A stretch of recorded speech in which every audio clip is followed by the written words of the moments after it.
বাংলাদেশের ধনী জেলাগুলোর কথা উঠলে চোখে ভেসে ওঠে রাজধানী ঢাকা কিংবা বন্দর নগর চট্টগ্রামের কথা। তবে সময় ও পরিস্থিতি বদলেছে। ধনী জেলার তালিকায় উঠে এসেছে নোয়াখালী, কুমিল্লা কিংবা হবিগঞ্জের মতো জেলাগুলো। জেনে নিন বাংলাদেশের শীর্ষ 10 ধনী জেলা সম্পর্কে। নাম্বার 10, খুলনা জেলা। খুলনা জেলাকে বলা হয় সাদা স্বর্ণের শহর, বাংলাদেশের চতুর্থ বৃহত্তম জেলা। ধনী জেলার তালিকায় খুলনা জেলার নাম থাকার অন্যতম কারণ এই জেলার শিল্প এবং কৃষি। খুলনা থেকে বিদেশে প্রচুর পরিমাণে চিংড়ি রপ্তানি করা হয়। নম্বর 9, নারায়ণগঞ্জ জেলা। একসময় বাংলাদেশের শীর্ষ ধনী জেলা ছিল নারায়ণগঞ্জ, কিন্তু বর্তমানে কয়েক ধাপ পিছিয়ে জেলাটি 9 নম্বরে অবস্থান করছে। শীতলক্ষ্যা নদীর তীরে অবস্থিত নারায়ণগঞ্জে বহু শিল্প প্রতিষ্ঠান রয়েছে। অর্থকরী ফসল সোনালী আঁশ অর্থাৎ পাটের জন্য নারায়ণগঞ্জকে প্রাচ্যের ব্র্যান্ডি বলা হয়। বিশ্বের সবচেয়ে বড় পাটকল আদমজী পাটকল এই জেলাতেই অবস্থিত ছিল।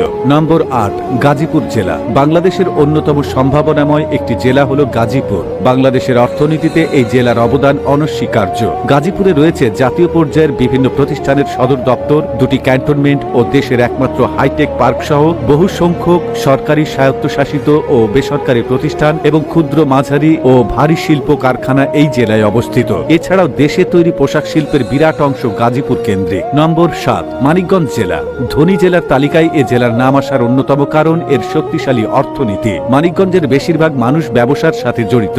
মানিকগঞ্জে 166টি বড় হাট বাজার রয়েছে। এগুলোকে কেন্দ্র করে মানিকগঞ্জের অর্থনীতি সমৃদ্ধ হয়েছে। নম্বর 6, হবিগঞ্জ জেলা। সিলেটের অন্যতম জেলা হবিগঞ্জ। হবিগঞ্জের অর্থনীতি মূলত কৃষি নির্ভর। চা, ধান, গম, আলু ও মাছ এ জেলার অন্যতম কৃষিজাত পণ্য। তাছাড়া শিল্প বাণিজ্যের উপর নির্ভরশীল হবিগঞ্জের অর্থনীতি। হবিগঞ্জের মানুষের মাথা পিছু আয় $3,490। নম্বর 5, কুমিল্লা জেলা। মেঘনা, গোমতী কিংবা তিতাস নদীর মতো প্রধান নদীর তীরবর্তী এই জেলার অর্থনীতি মূলত কৃষির উপর নির্ভরশীল। তবে ব্যবসা ও খনিজ সম্পদের দিক দিয়েও কুমিল্লা অনেক এগিয়ে। নম্বর 4, চট্টগ্রাম জেলা। বন্দর নগরী ও বাণিজ্যিক রাজধানী হিসেবে পরিচিত এই চট্টগ্রামে রয়েছে বাংলাদেশের সবচেয়ে বড় সমুদ্র বন্দর, যেখান থেকে দেশের বাণিজ্যের 75% রপ্তানি করা হয়। রাজস্ব আয়েও চট্টগ্রামের ভূমিকা অপরিসীম।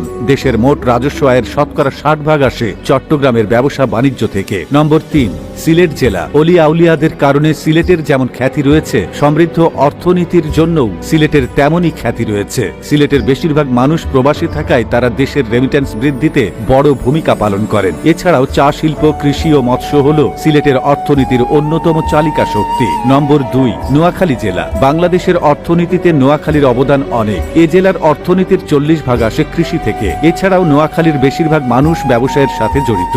বড় ব্যবসায়ীদের ভিড়ে ছোট ছোট ব্যবসায়ীরাও নোয়াখালীর অর্থনীতিকে সমৃদ্ধ করেছে। তাছাড়া দেশের সবচেয়ে বেশি